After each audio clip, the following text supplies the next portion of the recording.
नमस्कार, मैं स्मृति आपका हार्दिक अभिनंदन करती हूँ आपके अपने channel positive astro with doctor Smriti में। फ्रेंड्स, मैं एक एस्ट्रोलॉजर, न्यूमरोलॉजिस्ट, मोटिवेशनल स्पीकर हूँ और आज मैं आपके लिए लेके आई हूँ ज्योतिष की दृष्टि से जो एक बहुत बड़ा सा परिवर्तन है, गुरु देवता का मेष राशि में संचरण, जिसकी पहली स्थिति जिसमें मैंने मेष से लेके कन्या लग्न वालों के लिए बताया है कि कैसा होगा उनके लिए एक वर्ष जिसमें गुरुदेव रहेंगे मेष राशि में। और आज हम आगे बात करेंगे कि तुला से लेके मीन लग्न वालों के लिए कैसा होगा यह ग्रह गोचर। गुरुदेव का मेष राशि में संचरण एक बहुत बड़ी घटना है, क्योंकि मेष जो है मंगल है, उनकी मित्र की राशि है। कुंडली में गुरु देवता को एक तो भाग्याधिपति माना जाता है, 9वें घर का जिनको मिला हुआ है, और 12वें मोक्ष का अधिपति माना जाता है। लेकिन सबसे बड़ी बात ये है कि गुरुदेव जहाँ भी होते हैं वहाँ ज्ञान होता है। जिसकी कुंडली में गुरु अगर कहीं खंडित है या गुरु का बल नहीं मिला है, तो कहीं नहीं कहीं व्यक्ति में एक विज़न का, सोचने की क्षमता का, एक नैतिकता का या फिर एक पॉजिटिव अप्रोच का थोड़ा सा अभाव रहता ही रहता है। महिलाओं की कुंडली में गुरु देवता को, बृहस्पति देव को पति का भी कारक माना जाता है। और सबकी कुंडली में जैसे सूर्य देवता आत्मा के कारक होते हैं, वैसे ही गुरुदेव जो होते हैं जीव कारक होते हैं। जीव देखिए, अगर आप अपना चेक करना चाहते हो तो आप देखिएगा कि अगर आपके गुरु देवता जिस नंबर पे बैठे होंगे, आपका जो आत्मा जो है ना, आपकी जो सोच है, आपकी जो डिज़ायर है, आपकी कार्य करने की क्षमता है, वो उसी में बसती होगी। जैसे अगर आपका गुरुदेव मेष एक नंबर जहाँ लिखा है वहाँ आपके जुपिटर बैठे हैं, तो आप जो है अपने प्रति बहुत ही पॉजिटिव होगे, जल्दी जल्दी डिसीज़न लेने वाले होगे, थोड़ा एग्रेशन आपके अंदर रहेगा और आप जो है सेल्फ पे बहुत ज़्यादा फोकस्ड होंगे, हमेशा आगे बढ़ने में ध्यान दोगे। और अगर आपका 2 नंबर में है जो कि शुक्र की राशि है, तो आप थोड़े अर्थ प्रधान होंगे, फैमिली ओरिएंटेड पर्सन होंगे। इसी तरह से बहुत कुछ वो आगे बात करेंगे। आज तो हम बात करेंगे कि गुरुदेव का ये राशि परिवर्तन क्या लेकर आएगा। देखिए, वैश्विक स्तर पे और व्यक्तिगत स्तर पे ये बहुत ही बड़ी घटना है, क्योंकि कि एक तरफ तो जहाँ पहले 22 तारीख को मैं बता रही हूँ कि 22 से 23 तारीख को पूरी तरह से गुरुदेव जो हैं वो जाएंगे मेष राशि में। पहले वो अश्विनी नक्षत्र में प्रवेश करेंगे, जिनका स्वामी जो है केतु है, और पहले से एरीज में, मेष में राहु देवता विद्यमान है, जो लगभग अक्टूबर तक बने रहेंगे। और जब गुरुदेव यहाँ पे आएंगे तो दोनों का कंजक्शन जब होगा तो बहुत ही टिल मई फर्स्ट वीक तक या 9-10 मई तक आपके साथ ऐसा होगा कि ये जो कंजक्शन गुरु चंडाल योग बनाएगा, तो उसका भी इम्पैक्ट पड़ेगा अलग अलग लोगों पे, अलग अलग तरीके का। फिर क्या होगा कि गुरुदेव अपने तीनों जो नक्षत्र में, एक राशि में 3 नक्षत्र होते हैं, उसमें बारी बारी से संचरण करेंगे। वो उस पर तो हम लोग बात मैं बीच बीच में करती ही रहूँगी कि जब वो भरनी में जाएंगे तो उसका क्या इम्पैक्ट होगा। अभी हम बात करेंगे अश्विनी नक्षत्र की। केतु, देखिए गुरुदेव जो है, गुरु और केतु एक तरह से ध्वजा योग बनाते हैं। तो केतु के नक्षत्र में, क्योंकि केतु जो है उनको मोक्ष का स्वामी माना गया है, गुरुदेव ज्ञान के देवता हैं, तो कहीं ना कहीं से ज्ञान, मोक्ष और मेडिटेशन, ये सब मिला के ये दो है पॉजिटिव इसको मैं ट्रांजेक्शन मानूंगी। और इसमें पूरे गोचर में जिसका किस जो भी लोग होंगे जिनका ग्रह अश्विनी नक्षत्र में बैठा होगा, उस पर भी प्रभाव पड़ेगा। जिसका 1 नंबर राशि में ग्रह बैठे रहेंगे उनके भी प्रभाव पड़ेगा। फिर नेटल प्लेनेट पे भी, अगर मान लीजिए आपका 1 नंबर राशि में गुरुदेव पहले से विराजमान है और उसके ऊपर से नेटल प्लेनेट के ऊपर जुपिटर जा रहा है, तो उसके पे भी भारी परिवर्तन आएगा। और अलग अलग क्षेत्र लोगों के अलग अलग दिशाओं में। देखिए, गुरुदेव का राशि परिवर्तन वैसे भी स्लो प्लेनेट है। लगभग ये समझिए कि 2011 आपका जैसा गया होगा, काफ़ी कुछ जो है बहुत एग्जैक्टली तो नहीं, क्योंकि गुरुदेव आए थे मेष में, लेकिन बाकी ग्रहों की स्थितियां तो सेम नहीं थी। फिर भी आप थोड़ा सा देखिएगा कि 2011 में आपकी स्थिति क्या थी, आपको क्या गेनिंग हुई थी, तो बहुत कुछ उससे जो भी है आपको चीज़ें मिलेंगी। देखिए, वैसे भी देश काल परिस्थितियाँ डिसाइड करती हैं। जब हम बाल्यावस्था में होते हैं, किशोरावस्था में होते हैं, तो हमारी डिज़ायर कुछ अलग होती है, मिड एज में आके हम दूसरी होती है, लेटर एज में कुछ और बढ़ती है। तो ये तो देश काल परिस्थिति, उम्र के हिसाब से लोगों की सोच और लोगों की प्रायिकता अलग अलग होती है। देखिए, प्लैनेट कोई भी पॉजिटिव या निगेटिव नहीं होता, बस उसकी जो एनर्जी होती है वो आप कैसे लेते हो, इस पर बहुत कुछ निर्भर करता है। जब गुरुदेव जब राहु के क्लोज कंजक्शन में आएंगे, तो देखिए गुरुदेव जो है, गुरु जो है वो विस्तार का है, कारक है, और विस्तार मतलब पॉजिटिव एक्सपेंशन की तरफ ले जाता है। राहु भी वायु तत्व राशि में सबसे, क्योंकि मूल त्रिकोण राशि है तो वायु तत्व राशि में, तो वो भी प्रचार है। तो जो लोग मीडिया से जुड़े लोग रहेंगे उनके लिए बहुत ही बढ़िया समय आएगा, क्योंकि कहीं ना कहीं उनका एक्सटेंशन होगा, चीज़ें होंगी, लोग सामने आएंगे। गुरु जब वहाँ पे क्लोज कंजक्शन में आएंगे तो कई लोगों के अंदर थोड़ा एरोगेंस आएगा ज्ञान को लेके, और वो दूसरों की थोड़ी कम सुनेंगे, तो इस पर ज़रा ध्यान रखिएगा। और अगर राहु देवता आपकी कुंडली में सही पोजीशन में नहीं बैठे हैं तो कई लोगों को थोड़ा सा सिर्फ मई तक थोड़ा पैसों का थोड़ा सा लॉस हो सकता है। लेकिन ओवरऑल गुरु देवता देखिए 3 दृष्टि पड़ी मिली है इनको, 5वीं 7वीं और 9वीं। तो तीनों दृष्टियाँ इनकी कहते हैं अमृत तुल्य होती है। गुरु देवता की जो दृष्टि होती है वो अमृत तुल्य होती है। तो आपके किसी न किसी भाव में, किस भाव में अमृत बरसाएगा ये तो हम लोग अभी देखेंगे अलग अलग लग्नों के अनुसार। और उपाय जो होंगे वो सामूहिक रूप से होंगे अपने गुरु को इन्हेंस करने के लिए। जिनका ये समय अच्छा है उनको पूरी तरह से इस समय को उपयोग करना है अपनी पॉजिटिवनेस के लिए, क्योंकि गुरुदेव का 1 नंबर राशि में बैठना मतलब जीव का खुद में बैठना। काल पुरुष कुंडली में मेष कुंडली, गुरु मेष लग्न को पहला राशि मानी जाती है, पहली राशि का मिला है, जो कि आप सेल्फ हो। तो आप कहीं ना कहीं लोगों में एक सेल्फ ओरिएंटेशन बढ़ेगा, वो एक ज्ञान, एक विज़न आएगा, थोड़ा उतावलापन भी होगा, जल्दी जल्दी डिसीज़न लेने की स्थिति, थोड़ा एग्रेशन भी रहेगा। शनि की भी तीसरी दृष्टि पड़ रही है तो वो भी जो है वो एक इम्पैक्ट डालेगी उस क्षेत्र में, आपको अनुशासन लाने की आपको ज़रूरत पड़ेगी। देखिए इस बार गुरुदेव जो है खुद अपने 9वीं दृष्टि से अपनी मूल त्रिकोण राशि धनु, जहाँ आपका 9 नंबर पड़ा हुआ है सैगिटेरियस का, वहाँ पे भी दृष्टि डालेगा। तो ये भी बहुत ही इम्पोर्टेंट रोल जो है वो अदा करेगा। और 5वीं दृष्टि जो पड़ेगी वो 5 नंबर सूर्य की दृष्टि पे पड़ेगी। तो वो भी देखिए 5वां जो नंबर होता है वो भी सूर्य बृहस्पति का फेवरेबल नंबर है, तो वो दृष्टि भी बहुत अच्छी होगी 5वीं दृष्टि। क्यों? क्योंकि सूर्य और मंगल और बृहस्पति मित्र है रहा है। फिर जो इनका 7वीं दृष्टि जाएगी वो तुला पे जाएगी, और 9वीं दृष्टि जाएगी तुला, जहाँ आपके 7 नंबर पड़ा है वहाँ पे इनकी 7वीं दृष्टि जाएगी, और 9वीं दृष्टि जाएगी जहाँ पे 9 नंबर पड़ा है। तो आप अपनी कुंडली में खुद ही चेक कर सकते हो, और लग्न आपको पता ही है, नहीं पता है तो डिस्क्रिप्शन बॉक्स में जाके देखिए कि अपना लग्न और कुंडली आप कैसे पता लगा सकते हैं। तो आप जान सकते हो कि आपके किस भाव को अच्छा बनाएंगे। इससे पहले चलिए चलते हैं एक एक करके कि किस लग्न में क्या असर देगा, और उपाय जो होंगे सामूहिक होंगे। अगर आपको सिर्फ अपना देखना है तो स्किप करके अंत में आप रेमेडीज़ देख सकते हो। मेष से लेके कन्या तक हम देख चुके हैं। अब हम चलते हैं काल पुरुष कुंडली की 7वीं जो राशि है तुला वालों के लिए, लिब्रा के लिए कैसा होगा गुरु का मेष राशि में संचरण। देखिए गुरुदेव को मिला है आपकी राशि में आपके 3रे घर का और 6ठे घर के स्वामी है, और इस समय गोचर करने जा रहे हैं आपके 7म स्थान पे, जो कि आपके दाम्पत्य का स्थान है, आपके पार्टनरशिप का स्थान है। तो गुरु जब 6ठे स्थान में थे तो आपको थोड़ा सा हेल्थ संबंधित कुछ प्रॉब्लम्स आपको आ रही होगी, या फिर कहीं ना कहीं शत्रु भी खड़े हो रहे थे, आप अपना ही पैसा मांगने में थोड़ा संकोच कर रहे थे। गवर्नमेंट जॉब वालों के लिए ठीक ठीक सिचुएशन थी।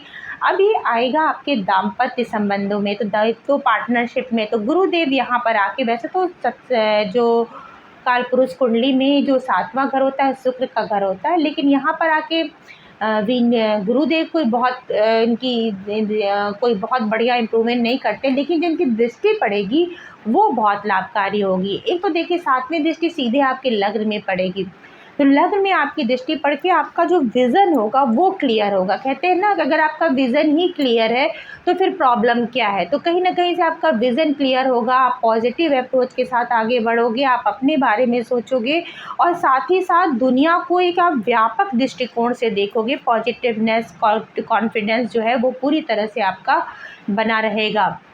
फिर जो 5वीं दृष्टि जाएगी वो जाएगी आपके लाभ स्थान पे। तो लाभ स्थान पे भी ये जो दृष्टि है आपके लाभ में वृद्धि करेगी, लाभ आपका वृद्धि होगा। आपको गवर्नमेंट किसी बॉडीज से लाभ मिल सकता है, आपको बड़े भाई बहनों से मिल सकता है, दास अपने लाभ मिल सकता है, अपने फ्रेंड सर्कल से आप लाभ आप गेनिंग प्राप्त हो सकती है। और इसकी जो 9वीं दृष्टि पड़ रही है वो पड़ेगी आपके 3रे स्थान में। तो छोटे भाई बहनों से संबंधित हो सकता है कुछ सुखद समाचार आपको मिले। उनकी से कई कई लोगों के छोटे भाई बहनों के मैरिज का योग भी बन सकता है, और धार्मिक यात्राओं का, और पब्लिक प्लेटफॉर्म में जो लोग जुड़े हुए हैं वो भी अपने स्पेशली जो लोग स्पिरिचुअलिटी के साथ जुड़े हुए हैं उनके लिए भी काफ़ी बेनिफिशियल, काफ़ी अच्छा समय है।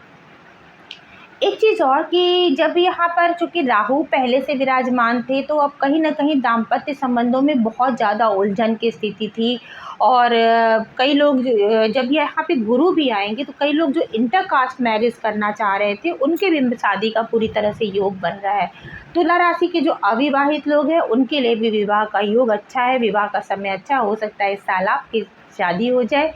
बीच-बीच में देखिए ये वक्री होंगे, और राहु जब इनको छोड़ेंगे तो उसके बाद भी इनका इम्पैक्ट क्या आएगा, ये हम लोग, जब आप जुड़े रहिएगा मुझसे, मैं बताती चलूँगी, आपका मार्गदर्शन करती रहूँगी। देखिए ज्योतिष सिर्फ ये होता है कि कुछ चीज़ें जो हमें इंडिकेट कर रही है उसको देख के हम अपनी थोड़ी-सी स्ट्रैटेजी बना लें कि हमें कैसे अपनी लाइफ में किस चीज़ों को अपने हिसाब से मैनेज करना है। बस इतना सा ही इनका काम है।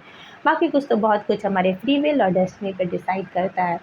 तो आपके लिए ओवरऑल ये गोचर अच्छा है, दाम्पत्य संबंधों में अच्छा सुधार होगा, पार्टनरशिप में होगी, लेकिन थोड़ा-सा पार्टनरशिप में जो पूरी तरह से आपके सामने, कई लोगों के सामने ये होगा कि अभी सामने जो छल की स्थिति थी, तो वो सच आपके सामने आ जाएगा कि आप छल या कोई भी चीज़ें जो आप छले जा रहे थे अगर, तो वो सच आपके सामने आ जाएगा, तो आप पॉज़िटिव दृष्टिकोण से उसमें आगे आप बढ़ जाओगे। एक चीज़ और भी है कि कहीं न कहीं देखिए, मंगल आपके भाग्य स्थान में इस समय बैठे हुए हैं, और चतुर्थ दृष्टि डाल रहे हैं 12वें स्थान पे, तो वहाँ पे भी मंगल भी इनकी पॉजिटिव राशि, तो भाग्य का सपोर्ट भी। वैसे तो बुध में की राशि में मंगल कोई अच्छा फल नहीं देते, लेकिन नवे घर में जो कालपुरुष कुंडली में बृहस्पति का घर है वहाँ पे मंगल बैठे हैं, तो वो भी आपको भाग्य की स्थिति बनाएंगे। शनि की आपकी स्थिति अच्छी बनी हुई है, तो ओवरऑल आपके लिए साल भर का समय बहुत अच्छा समय है अपने वैवाहिक संबंधों को अच्छा बनाने के लिए, पार्टनरशिप के लिए अच्छा बनाने के लिए, जो स्टूडेंट हैं वो अपने वर्क के लिए अच्छा बनाने के लिए, और जो छोटे भाई बहनों पे जो थोड़े वरी हैं उनके लिए कुछ अच्छा सोचने और कुछ अच्छा करने के लिए। अब हम बात करते हैं कालपुरुष कुंडली की 8वीं राशि वृश्चिक लग्न वालों के लिए कैसा होगा ये गोचर। देखिए वृश्चिक वालों के लिए जो गोचर हो रहा है उनके छठे भाव से हो रहा है। छठे भाव में बृहस्पति का गोचर कोई बहुत पॉजिटिव, भले ही ना राहु देवता यहाँ पे थे तो आपका काम बहुत बढ़िया से हो रहा था, और शत्रु जो है आपके सामने सर नहीं उठा रहे थे, लेकिन जब गुरुदेव आएंगे, कहते हैं छठे घर में जो सॉफ्ट प्लैनेट होते हैं उनका कोई बहुत काम नहीं होता, तो आपको अपने हेल्थ के प्रति थोड़ा सा अवेयर रहना है, क्योंकि गुरु एक्सटेंशन देते, तो हो सकता है कि आपके शत्रुओं में भी थोड़ा सा बढ़ोतरी हो या वृद्धि हो। लेकिन एक बात ये भी कि गुरु देवता कभी कभी घर बैठे बैठे शत्रु को परास्त भी करा देते हैं, अगर आप पॉजिटिव अप्रोच में। सबसे अच्छी बात है कि गुरुदेव जो है वो आपके लग्न के मित्र है, आपकी राशि आपके लग्न के मित्र है, और उनकी जो दृष्टि पड़ रही है वो आपके कर्म स्थान पे पड़ रही है। तो अगर आपकी कम एज है तो आपके पिता के व्यवसाय के लिए, और अगर आप खुद वर्किंग हो तो आपके कार्य के क्षेत्र में आपकी पूरी तरह से वृद्धि होगी। कई लोगों को नई नई जॉब अपॉर्चुनिटीज़ मिलेगी, कई लोगों के कार्य क्षेत्र में उनका प्रमोशन हो सकता है। फिर जो इनकी 7वीं दृष्टि पड़ेगी वो उनके 12वें मोक्षेत्र पे पड़ेगी, तो कहीं ना कहीं आपका स्पिरिचुअलिटी की तरफ ध्यान जाएगा, और जो आपके खर्च होंगे वो कुछ धार्मिक क्रियाकलापों में, कुछ पढ़ाई लिखाई के कामों में, इससे रिलेटेड हो सकते हैं आपके। और 9वीं दृष्टि जो पड़ेगी वो पड़ेगी आपकी सेकंड हाउस में। देखिए सेकंड हाउस में बृहस्पति का ये घर माना जाता है, बृहस्पति शुक्र दोनों का, तो धन की आमदनी में बिल्कुल आपकी आमदनी के प्रति आप निश्चिंत रहिए, वो वृद्धि होगी। कुटुंब में कोई शादी या फंक्शन हो सकता है, उसका विस्तार हो सकता है, या फिर आपके पैसे किसी मांगलिक कार्यों में भी खर्च हो सकते हैं पॉजिटिव उसमें। और ओवरऑल आपको सिर्फ थोड़ा सा प्रिकॉशन लेना है हेल्थ के प्रति। अगर आपको लीवर की प्रॉब्लम है, या फिर आप थोड़े से ओबेसिटी से परेशान हो, या फिर तो अति खान पान से आपको बच के रहना है, अन्यथा ये आपकी सेहत को थोड़ा सा बिगाड़ सकता है, तो इसमें आप बिल्कुल अवेयर रहिए। शनि देवता आपके चतुर्थ घर में बैठे हुए विराजमान है, जो आपको हार्ड वर्क की तरफ पूरी तरह से प्रेरित कर ही रहे हैं। और साथ ही साथ देखिए, जब भी गुरु देवता आपके जो मंगल देवता है वो तृतीय नंबर पे आपके चल रहे हैं, और वो उसके लिए भी थोड़ा सा आपको अवेयर रहना है। भाग्य स्थान में वो सब आपकी वृद्धि कर रहे हैं, तो वो क्योंकि मंगल आपकी राशि के स्वामी हैं, तो वो पूरी तरह से जो अकस्मात चीज़ों की तरफ भी इंडिकेट कर रहे हैं। जैसे अकस्मात आपके साथ कुछ ऐसा हो कि अ, क्योंकि अष्टम स्थान में मंगल का गोचर कहीं न कहीं मांगलिक योग भी बनाता है। इनहेरिटेंस के लिए तो अच्छा है, लेकिन अकस्मात दुर्घटनाएँ, अकस्मात चीज़ों का होना उसकी तरफ इंडिकेट करता है, तो आपको हेल्थ के प्रति पूरी तरह से अवेयर रहना है। डरने की ज़रूरत नहीं है, कर्म स्थान और धन की स्थिति अच्छी बनी, बस थोड़ा-सा आप जैसे स्लो ड्राइविंग करिएगा, खान-पान में अति से बचिएगा, और ये सब चीज़ों का अगर आप प्रिकॉशन लेंगे तो थोड़ी अच्छी स्थिति आपकी बनी रहेगी। और एक चीज़ का आप और ध्यान रखें कि जब यहाँ पे राहु अभी तब अक्टूबर में जब राहु यहाँ से मूव करेंगे, उससे पहले, क्योंकि राहु जब तक बने हुए हैं अक्टूबर में आपके छठे घर में, तो आपके शत्रुओं का पूरी तरह से शमन हो रहा है, तो आपको पूरी तरह से इसमें चिंता होने की आवश्यकता नहीं, लेकिन आपको संयमित तरीके से आगे बढ़ना है।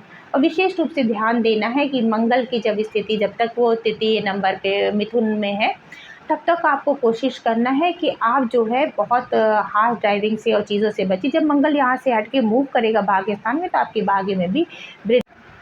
अब हम बात करेंगे कालपुरुष कुंडली की 9वीं राशि धनु लग्न वालों के लिए। धनु, देखिए धनु तो गुरुदेव का खुद की मूल त्रिकोण राशि है, तो अगर मैं कहूँ कि सारे लोगों में सबसे शुभ किसके लिए गोचर जाएगा, तो मैं कह सकती हूँ कि धनु के लिए जाएगा ये गोचर। क्योंकि एक देखिए, इनके खुद लग्न के स्वामी हैं, और एक नंबर पे बैठेंगे तो एक नंबर पड़ेगा इनके 5वें घर में। 5वें घर में होके ये भाग्य स्थान में दृष्टि डालेंगे, तो भाग्य में वृद्धि कर दिया उन्होंने। फिर आपके लाभ में 7वें घर में दृष्टि डालेंगे, तो आपके लाभ में वृद्धि हो गई। और आपके लग्न में, तो अगर आपका भाग्य, आपका लाभ और आपका लग्न, आप सेल्फ खुद, अगर आपने 3 चीज़ों में आपके अगर बढ़ोतरी हो गई, तो फिर किसी और चीज़ की क्या बात है। वैसे भी शनिदेव आपके 33 स्थान पे बने हुए हैं, पराक्रम आपके पूरी तरह से बना हुआ है, 7.5 आपकी ख़त्म हो चुकी है, तो आपका ये बहुत अच्छा समय है, 1 साल को पूरी तरह से यूटिलाइज़ करिए। एक चीज़ का ध्यान रखिएगा, जब गुरु यहाँ पे राहु के साथ क्लोज़ कनेक्शन में आएगा, तो एक तो पंचम स्थान में, तो प्रेम संबंध में अगर थोड़ी बहुत अगर मिसअंडरस्टैंडिंग होगी, तो उसको थोड़ा-सा दूर कर लीजिएगा, ईगो मत पालिएगा प्रेम में। और ओवरऑल आपके लिए प्रेम के लिए बहुत ही अच्छा समय है, आपके बच्चों के लिए बहुत ही अच्छा समय है, आपके करियर में जो लोग क्रिएटिव फील्ड से जुड़े हुए हैं उनके लिए बहुत अच्छा समय है, और जो लोग हाई स्कूल इंटरमीडिएट तक की एजुकेशन जिनकी है, और वो लोग जो बोर्ड परीक्षा दे रहे थे, उनके लिए भी बहुत सुंदर रिजल्ट उनका जाने वाला है, बहुत ही अच्छा समय है। और रिजल्ट जाने के बाद उनका एडमिशन भी किसी अच्छे कॉलेज में उनको मिल जाएगा पूरी तरह से। इस समय आपके लिए बहुत ही ज़्यादा पॉजिटिव है। देखिए, साथ ही साथ अगर आपके गुरुदेव की स्थिति क्या है और आपके राहु की स्थिति क्या है, अगर गुरुदेव नेटल कुंडली में भी पॉजिटिव बैठे हैं, तो यकीन मानिए आपको बहुत बड़ा लाभ, बहुत बड़ा गेन होने वाला है। कुछ ऐसा ही गेन जो लगभग 2011 में के लगभग आपको मिला होगा, अगर थोड़ा-सा पूरी तरह से प्लैनेटरी पोजीशन सेम नहीं है, पर गुरुदेव उस समय मेष राशि में मई के लगभग संचरण कर रहे थे। तो ओवरऑल धनु वालों, आप पूरी तरह से अब इसको समय को इस्तेमाल करिए अपने उसके लिए, क्योंकि आपके यश में वृद्धि होगी, आपके भाग्य में वृद्धि होगी, आपके पिता से आपके संबंधों में बहुत अच्छे ही सुधार होंगे, आपके बड़े भाई-बहनों से भी आपके संबंधों में सुधार होंगे, आपको गवर्नमेंट बॉडी से लाभ मिल सकता है, आप सेल्फ पे ध्यान दोगे तो। और साथ ही साथ क्रिएटिव फील्ड में हो सकता है कि कुछ बहुत अच्छा उभर के आपका आए, या बच्चों से संबंधित कोई बहुत सुखद समाचार आपको मिले, जो आप बहुत दिनों से प्रतीक्षा कर रहे हो। बोर्ड एग्ज़ाम वालों, आप लोग मिठाई बाँटने की तैयारी कर लीजिए, आपके बहुत अच्छे धनु लग्न वालों के रिज़ल्ट आने वाले हैं। मकर वालों, आपके लिए देखिए, आपके जो ये जो गोचर हो रहा है, वो हो रहा है आपके चतुर्थ भाव में। चतुर्थ भाव कालपुरुष कुंडली में चंद्रमा का घर है, या बृहस्पति चंद्रमा मित्र है, तो ये शुभ स्थिति है बृहस्पति के लिए। आपके पारिवारिक माहौल में एक सुधार सा होगा, आपकी माता के साथ आपके संबंध अच्छे होंगे, और माता के संबंध में भी आपको थोड़ी सी जो एक स्वास्थ्य में भी सुधार होगा उनका, और आप अच्छी स्थिति में रहेंगे। और जो आपके मतलब किसी न किसी से आपकी जो भौतिक चीज़ों में वृद्धि होगी, कई लोगों की जैसे कि इंफ्रास्ट्रक्चर या आसपास का माहौल उनका धार्मिक होगा या अच्छा होगा, आपकी माता किसी धार्मिक क्रियाकलापों में एक्टिव में मर्ज हो सकती हैं। मंगल आपके छठे स्थान में बैठ के आपके शत्रुओं को पूरी तरह से पराजित किए हुए धूल चटा रहे हैं, तो वो स्थिति आपकी अच्छी बनी हुई है। और आज की जो इनकी जो 5वीं दृष्टि जा रही है वो जा रही है आपके अष्टम स्थान में। तो अष्टम स्थान में इसकी दृष्टि आपको ज्योतिष की तरफ, आपको रिसर्च की तरफ, आपको गूढ़ विद्याओं की तरफ या फिर अपने ससुराल से आपके संबंधों को मधुर बनाए के रखेगा। और इसकी जो 7वीं दृष्टि है वो जाएगी आपके 10वें स्थान में। तो कार्य क्षेत्र में भी आपकी स्थिति बना रहेगा। हो सकता है कुछ न्यू प्रोजेक्ट मिले, कुछ न्यू अपॉर्चुनिटीज़ मिले, आप कार्य क्षेत्र में कुछ अच्छा करो, कुछ नया एक्सपोज़र आपका वेट कर रहा होगा। और फिर इनकी जो 9वीं दृष्टि है वो जाएगी आपके 12वें स्थान में, जो कि गुरुदेव का खुद ही का घर माना जाता है एक तरह से। वैसे तो क्योंकि मीन राशि पड़ती है वहाँ पे, तो वो आपके कहीं न कहीं अगर आप स्पिरिचुअल रहोगे तो इस समय आपको बहुत ही लाभ होगा। अगर आप किसी साधना में हो या किसी मोटिवेटेड हो तो वो भी पड़ेगा। शुभ कार्यों में से आपको खर्च होंगे आपके, और आप एक संयमित तरीके से आगे बढ़ोगे। और लेकिन बस इतना ध्यान रखिएगा कि आप थोड़ा-सा संयम के साथ आगे बढ़ें, क्योंकि साढ़े साती हमें ये भी बताती है कि हमें संयम के साथ आगे बढ़ना है।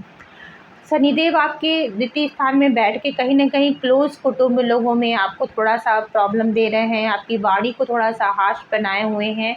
और तो वो भी स्थिति आपकी बनी हुई है कि वैसे तो आपके लग्न के स्वामी हैं, सेकंड में गए हुए हैं, तो आपकी वाणी थोड़ी-सी बहुत ज़्यादा आप मतलब, और कई लोग आपको मिसअंडरस्टैंड कर रहे हैं आपके घर के लोग, पर ये स्थिति कोई बहुत लंबे समय तक रहेगी नहीं, तो उसमें आपको बहुत ज़्यादा घबराने की ज़रूरत नहीं है। शनिदेव की स्थिति भी जो तीसरी दृष्टि पड़ेगी वो एक संयम बनाए रखेगी और घर का माहौल ओवरऑल आपका अच्छा बना रहेगा। कुंभ लग्न वालों, कालपुरुष कुंडली की जो हमारी जो 11वीं राशि है वो कुंभ है। तो कुंभ वालों में तो सुने हमने जनवरी में बताया था कि शनिदेव स्वयं ही यहाँ पे मूर्तिकोण राशि में आए हुए हैं कि 7.5 की स्थिति बनी हुई है। और आपका जो ये गोचर हो रहा है वो आपके तृतीय स्थान से हो रहा है। तृतीय स्थान पे जहाँ राहु देवता पहले से थे, तो कहीं न कहीं मीडिया के क्षेत्र में और आपका एक्सटेंशन हो रहा था, छोटे भाई बहनों से चीज़ों से भी आपको मतलब एक थोड़ा-सा कॉन्फ्लिक्ट के साथ स्थिति ठीक बनी हुई थी। और आप बहुत ज़्यादा स्पोकन वर्ड में जो लोग आईटी फील्ड से जुड़े हैं, जो टेक्निकल फील्ड से जुड़े हैं, उनका बहुत अच्छा समय चल रहा था। बृहस्पति देवता यहाँ पर आके आपको धार्मिक यात्राएं कराएंगे। अगर छोटे भाई बहनों से संबंधित कुछ सुखद समाचार होगा या फिर उनसे संबंध आपके मधुर होंगे। और इनकी जो दृष्टि पड़ेगी वो पड़ेगी आपके कहीं न कहीं आपके 7वें स्थान पे। तो आपकी जो दाम्पत्य स्थान में थोड़ी-सी जो कटुता बनी थी, तो वो दाम्पत्य स्थान में आपकी जो कटुता होगी वो दूर होके आपके लाइफ पार्टनर से आपके या फिर आपके बिज़नेस पार्टनर से आपके संबंध अच्छे बने रहेंगे। फिर जो भाग्य स्थान पे भी इनकी दृष्टि पड़ेगी, 7म दृष्टि, तो भाग्य में आपकी बढ़ोतरी होगी, भाग्य वृद्धि के पूरी तरह से योग्य हैं। और भाग्य पिता से, भाग्य से, गुरु से और इससे आपको सपोर्ट मिलेगा, उसका आप सम्मान करते रहिएगा। फिर लाभ पे इसकी दृष्टि पड़ रही है, मतलब इनकी 9वीं दृष्टि जो रही लाभ स्थान पे अपने मूल त्रिकोण राशि को देख रहे हैं, तो बड़े भाई बहनों से, मित्रों से, मीडिया पर्सन से या फिर समाज में इन्फ्लुएंशियल लोगों से आपको लाभ मिलने के पूरे आसार हैं। विज़न आपका क्लियर रहेगा और ओवरऑल ये भी आपके लिए अच्छी स्थिति बनी हुई है। आपके लिए जब गुरुदेव जो थे सेकंड हाउस में थे तभी भी वो गोचर अच्छा था, और ये तृतीय हाउस में जाके भी ये अच्छी स्थिति बने हैं। तो इसमें क्या होगा कि जैसे आपको जब तृतीय घर में मैलेफिक प्लैनेट आते हैं तो ज़रा-सा हार्ड वर्क ज़्यादा कराते हैं और रिज़ल्ट अच्छा देते हैं, लेकिन तृतीय में पराक्रम बढ़ाते हैं और थोड़ा-सा जो आपकी भाग-दौड़ होगी वो थोड़ी-सी आप थोड़ा-सा रिलैक्स पाओगे और आपका ओवरऑल ये अच्छा समय है। अब हम बात करते हैं कालपुरुष कुंडली की 12वीं राशि मीन लग्न वालों के लिए कैसा रहेगा ये गोचर। देखिए, ये भी गुरु की खुद की राशि है, स्वराशि में है, तो इनके लग्न के स्वामी आपके खुद गुरुदेव हैं, जो कि अभी तक आपके लग्न में ही विराजमान थे और आपके आत्मविश्वास को बढ़ाए हुए थे और आपके अंदर एक विज़न दिया हुआ था और 5 संतान भाव और भाग्य भाव को आपके रोशन किए हुए थे। लेकिन अब ये आ रहे हैं आपके सेकंड हाउस में। तो सेकंड हाउस में जुपिटर की जो ये प्लेसमेंट है आपके, तो सेकंड भाव में जो है गुरुदेव का स्वयं का भी घर माना जाता है, धन भाव माना जाता है। तो कहीं न कहीं क्लोज़ कुटुंब में जो जो माहौल होगा वो बहुत अच्छा होगा, बहुत फ़ेवरेबल होगा। आपके किसी सगी संबंधी की शादी हो सकती है, परिवार में एक्सटेंशन हो सकता है, जो पति-पत्नी उनके यहाँ कोई बच्चा या नया सदस्य आ सकता है, जिनकी एज ज़्यादा है, बच्चे शादी के एज के, उनके बच्चों की शादी हो सकती है। धन के आवागमन पूरी तरह से बने रहेंगे। साथ ही साथ ये जो दृष्टि डालेंगे वो डालेंगे आपके छठे स्थान पे। छठे स्थान पे जो इनकी दृष्टि आएगी तो कहीं नई लोगों को एक्सटेंशन देती है, तो शत्रुओं की थोड़ी-सी वृद्धि करेंगे और बीमारियाँ हो सकता है जो कि अगर अनियमित दिनचर्या के कारण, खान-पान के कारण कुछ बीमारियाँ शुरू हो सकती हैं। तो आपको स्वास्थ्य के प्रति बहुत ही अवेयर रहने की आवश्यकता है। ये समय स्वास्थ्य के प्रति सतर्कता का है। फिर जो इसकी आपकी 7वीं दृष्टि जाएगी, वो जाएगी आपके अष्टम भाव में। तो इस समय आपका ज्योतिष में, गूढ़ विद्याओं में, रिसर्च के प्रति इंटरेस्ट आपका बढ़ेगा, आयु की वृद्धि होगी, आपके ससुराल से आपके संबंध अच्छे बने रहेंगे। 9वीं दृष्टि जो जाएगी, वो जाएगी आपके कर्म स्थान पे। तो कर्म स्थान पे राहु यहाँ पे पहले से थे, आपका दबदबा बना हुआ था और बृहस्पति भी चले आएंगे तो आपका काम थोड़ा स्मूथ हो जाएगा। और कई लोगों की के मेजर ट्रांसफॉर्मेशन हो सकता है, कई लोगों का जैसे वो पूरा प्रोफेशन चेंज कर सकते हैं, या फिर जॉब में थे तो बिजनेस के क्षेत्र में जा सकते हैं। एक्सपेंशन होगा, उनके वर्क क्षेत्र में एक्सपेंशन होगा जो उनके फेवर में होगा, क्योंकि आपके लग्नेश है, लग्नेश आपके द्वितीय भाव में जा रहे हैं, तो निश्चित बात है कि वो एक्सपेंशन देंगे आपके वर्क क्षेत्र को। ओवरऑल आपके लिए भी ये प्लेसमेंट बहुत अच्छा है। अब हम बात करते हैं कालपुरुष कुंडली की 12वीं राशि मीन लग्न वालों के लिए कैसा रहेगा ये गोचर। देखिए, ये भी गुरु की खुद की राशि है, स्वराशि में है, तो इनके लग्न के स्वामी आपके खुद गुरुदेव हैं, जो कि अभी तक आपके लग्न में ही विराजमान थे और आपके आत्मविश्वास को बढ़ाए हुए थे और आपके अंदर एक विज़न दिया हुआ था और 5 संतान भाव और भाग्य भाव को आपके रोशन किए हुए थे। लेकिन अब ये आ रहे हैं आपके सेकेंड हाउस में। तो सेकेंड हाउस में जुपिटर की जो ये प्लेसमेंट है आपके, तो सेकेंड भाव में जो है गुरुदेव का स्वयं का भी घर माना जाता है, धन भाव माना जाता है। तो कहीं न कहीं क्लोज़ कुटुंब में जो माहौल होगा वो बहुत अच्छा होगा, बहुत फ़ेवरेबल होगा। आपके किसी सगी संबंधी की शादी हो सकती है, परिवार में एक्सटेंशन हो सकता है, जो पति-पत्नी उनके यहाँ कोई बच्चा या नया सदस्य आ सकता है, जिनकी एज ज़्यादा है, बच्चे शादी के एज के, उनके बच्चों की शादी हो सकती है। धन के आवागमन पूरी तरह से बने रहेंगे। साथ ही साथ ये जो दृष्टि डालेंगे वो डालेंगे आपके छठे स्थान पे। छठे स्थान पे जो इनकी दृष्टि आएगी तो कहीं नई लोगों को एक्सटेंशन देती है, तो शत्रुओं की थोड़ी-सी वृद्धि करेंगे और बीमारियाँ हो सकता है जो कि अगर अनियमित दिनचर्या के कारण, खान-पान के कारण कुछ बीमारियाँ शुरू हो सकती हैं। तो आपको स्वास्थ्य के प्रति बहुत ही अवेयर रहने की आवश्यकता है। ये समय स्वास्थ्य के प्रति सतर्कता का है। फिर जो इसकी आपकी 7वीं दृष्टि जाएगी, वो जाएगी आपके अष्टम भाव में। तो इस समय आपका ज्योतिष में, गूढ़ विद्याओं में, रिसर्च के प्रति इंटरेस्ट आपका बढ़ेगा, आयु की वृद्धि होगी, आपके ससुराल से आपके संबंध अच्छे बने रहेंगे। 9वीं दृष्टि जो जाएगी, वो जाएगी आपके कर्म स्थान पे। तो कर्म स्थान पे राहु यहाँ पे पहले से थे, आपका दबदबा बना हुआ था और बृहस्पति भी चले आएंगे तो आपका काम थोड़ा स्मूथ हो जाएगा। और कई लोगों की के मेजर ट्रांसफॉर्मेशन हो सकता है, कई लोगों का जैसे वो पूरा प्रोफेशन चेंज कर सकते हैं, या फिर जॉब में थे तो बिजनेस के क्षेत्र में जा सकते हैं। एक्सपेंशन होगा, उनके वर्क क्षेत्र में एक्सपेंशन होगा जो उनके फेवर में होगा, क्योंकि आपके लग्नेश है, लग्नेश आपके द्वितीय भाव में जा रहे हैं, तो निश्चित बात है कि वो एक्सपेंशन देंगे आपके वर्क क्षेत्र को। ओवरऑल आपके लिए भी ये प्लेसमेंट बहुत अच्छा है। अब हम बात करते हैं कि इस गोचर में अपने गुरु देवता को हम कैसे गुरु की शक्ति को बढ़ाएंगे, जो छोटे-मोटे उपाय हैं उसके हम क्या करेंगे। देखिए, जब भी मैं रेमेडी की बात करती हूँ, कोई भी अगर एस्ट्रोलॉजर आपसे ये कह रहा है कि आप ये कर लो, आपकी पूरी कुंडली बदल जाएगी, तो बिल्कुल वो झूठ बोल रहा है, या फिर आपको दिग्भ्रमित करने की कोशिश कर रहे हैं। और या आपको कोई बहुत डरा रहा है तो बिल्कुल डरने की भी आपकी कोई ज़रूरत नहीं है। ये सिर्फ एनर्जीज़ होते हैं, पर्सन टू पर्सन डिपेंड करता है कि उस एनर्जी को कैसे लेते हैं। देखिए, फ़र्क तो पड़ता है गोचर का, मैं बिल्कुल इससे इनकार नहीं कर सकती हूँ। रेमेडीज़ का 2 तरह की रेमेडीज़ होती है, एक बिहेवियर में चेंज करके रेमेडी और एक जो हम कर्मकांड के रूप से कर रहे हैं। ट्रस्ट में जो आप बिहेवियर में चेंज करके रेमेडी जो लाते हो वो बहुत ही लॉन्ग लास्टिंग होती है, उसका जो इम्पैक्ट पड़ता है वो इस इम्पैक्ट का कोई बराबरी नहीं है। यहाँ तक कि जब आपका अच्छा समय होता है तब भी वो आपको इम्पैक्ट देता है, और जब आपका थोड़ा-सा समय हार्ड वाटर से गुज़र रहे हो तभी भी वो जो आपकी रेमेडी अगर आपने बिहेवियर में उतार ली, तभी भी आप बहुत अच्छे समय से वो समय भी गुज़ार लेते हो। तो गुरु देवता ज्ञान के कारक हैं, तो आप जो भी अपने और 9वें स्थान के स्वामी, तो इस समय विशेष रूप से अपने पिता से और अपने गुरुओं का सम्मान करिए। अगर आप चाहते हैं कि आपके बृहस्पति देवता के व्यक्ति हो, तो अपने पिता और अपने गुरुदेव का सम्मान करिए। गुरु का मतलब चाहे वो गुरु कोई आपके मोटिवेशनल गुरु हो, चाहे आपके मीडिया से जुड़े गुरु हों, या फिर आपके खुद के जुड़े हुए, कोई भी गुरु जिसको भी आप मानते हो। आप अपनी माँ को भी गुरु मान सकते हो, जो भी जिसको भी आप दिल से समझते हो कि हाँ ये आपका गुरु है, तो उसका आप सम्मान करिए। या फिर अगर आप किसी भी गुरु से बहुत वैचारिक मतभेद भी रखें, तो वैचार मतभेद रखिए, मतभेद रखिए, मन भेद मत रखिए ना, क्योंकि कोई भी अपने विचार रख रहा है, आप उससे एग्री नहीं करते हो, ठीक है, पर उससे मन का भेद आपको नहीं रखना है और अपनी दृष्टि को थोड़ा व्यापक बनाना है, अपने विज़न को अच्छा बनाना है। कर्मकांडों के रूप में सबसे अच्छा उपाय है कि अगर आप गुरु की डिग्री बढ़ाना चाहते हैं, तो आप दूध में हल्दी डाल के पीजिए।